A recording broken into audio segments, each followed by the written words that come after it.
أبو مالت عندنا يجزاز يكونه مسرتنا يجزاي ስለዚህ ኣብ ሓደ ገዛ ክመፅእ ከለካ ንኣብነት መሰረት ኣይርአን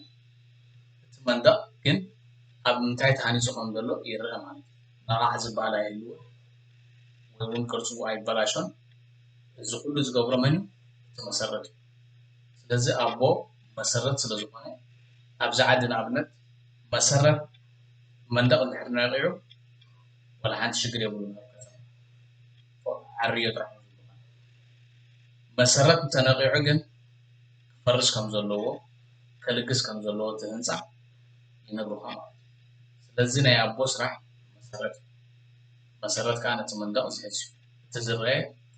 በዓል ፌኔስትራ በዓል ማዕፆ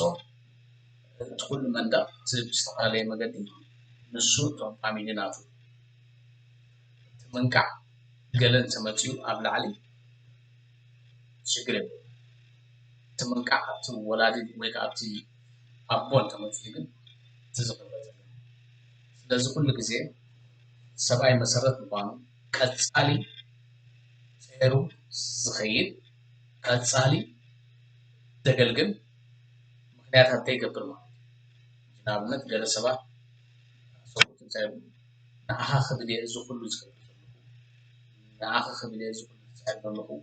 ዝብል ባህሪ እዩ እዚ ግን ጌጋ እዩ ሰብኣይ ማለት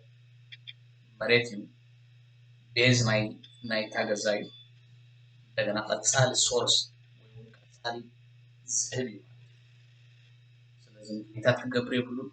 ኩሉ ግዜ ክፀውርን ከገልግልን ይግባእ